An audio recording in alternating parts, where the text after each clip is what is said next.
Berbagai upaya pemerintah pusat maupun daerah dalam penanganan penyebaran COVID-19 terus dilakukan, salah satunya dengan meliburkan sekolah dan para ASN. Di Kabupaten Gorontalo sendiri, hal tersebut mulai diterapkan mulai 24 Maret. Hal ini untuk mengantisipasi terjadinya penularan wabah COVID-19 di masyarakat.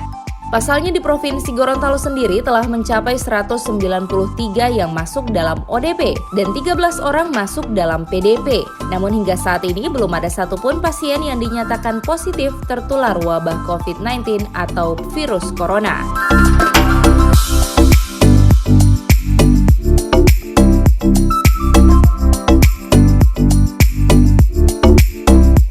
Bupati Gorontalo Profesor Dr. Insinyur Haji Nelson Pomalingo MPD mengatakan, khusus di Provinsi Gorontalo sendiri belum terdapat warga yang positif COVID-19. Namun untuk melakukan pencegahan, pemerintah Kabupaten Gorontalo melalui rapat bersama pimpinan OPD telah menerapkan khusus para siswa melakukan pembelajaran di rumah masing-masing selama 2 pekan. Bahkan hal yang sama juga diberlakukan untuk para ASN di Kabupaten Gorontalo.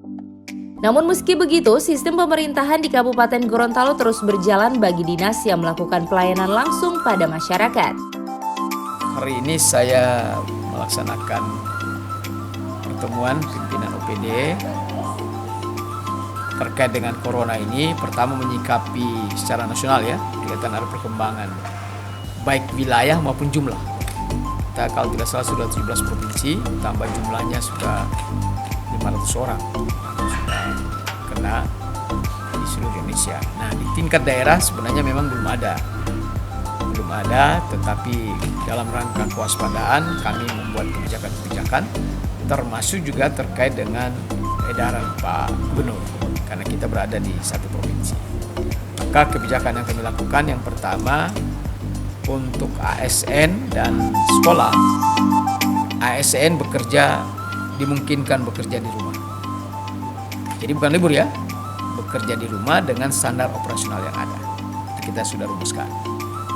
Jadi dia berada di rumah tapi bekerja. Nah, tetapi untuk pelayanan-pelayanan yang urgen seperti rumah sakit, Dukcapil, kemudian PTSP tetap berjalan dengan membuat shift-shiftnya berada di kantor.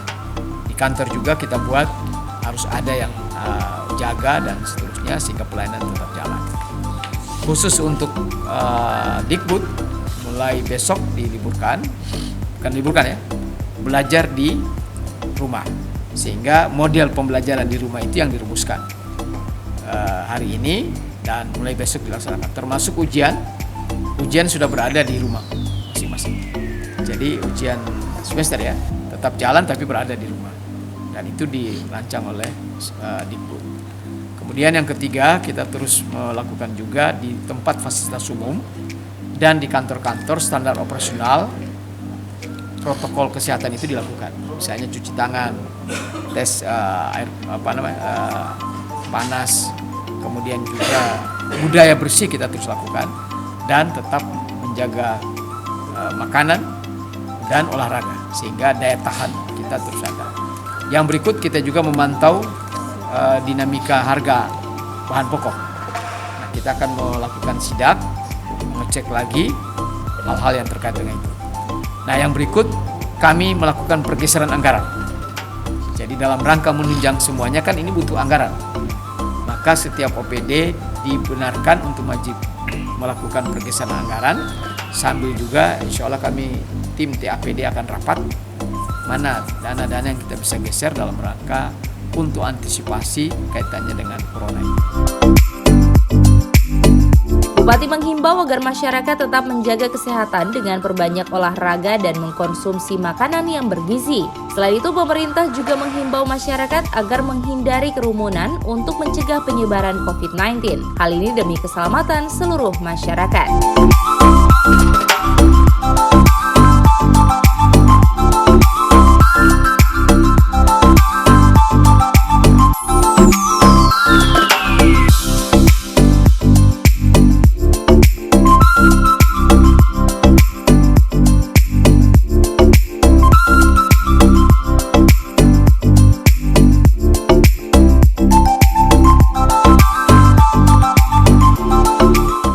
Liputan Advertorial Mimosa TV.